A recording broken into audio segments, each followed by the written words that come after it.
एक गांव में एक रिमी नाम की भूतनी रहती थी जो किसी को भी परेशान नहीं करती थी। वो चुपचाप एक दरख्त पर बैठी रहती थी। दरख्त के साथ एक छोटा सा घर था जिसमें कोई नहीं रहता था। अचानक वहां एक फैमिली रहने के लिए आई। इस फैमिली में मियाँ, बीवी और दो बच्चे थे जो वहां रहने के लिए आए थे।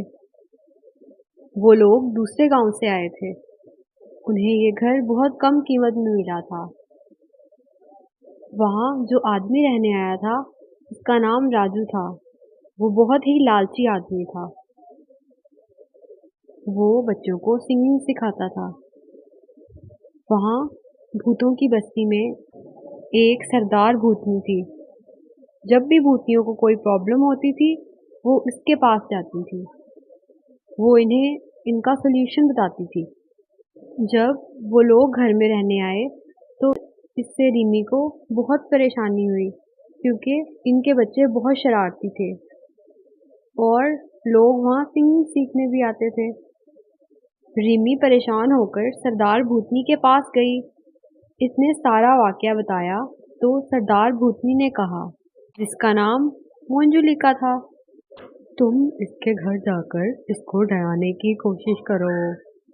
वो भूतनी वापस घर गई। जैसे ही भूतनी घर में दाखिल हुई, राजू ने इसे देखा और वो बहुत घबरा गया। इसने कहा, तुम यहाँ क्या लेने आई हो?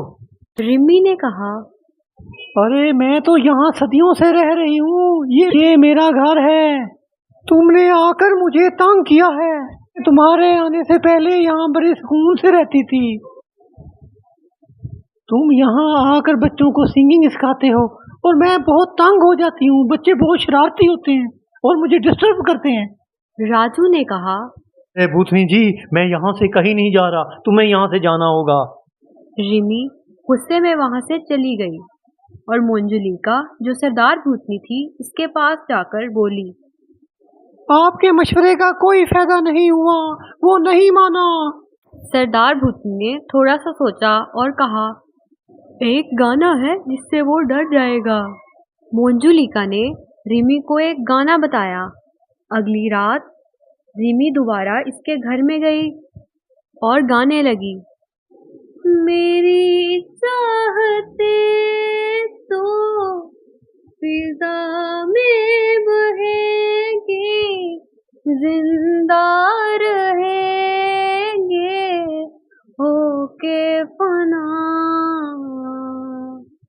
ये गाना सुनकर वो बहुत डर गया और कहने लगा, अरे इस गाने को बंद करो, मुझे इससे बहुत डर लगता है।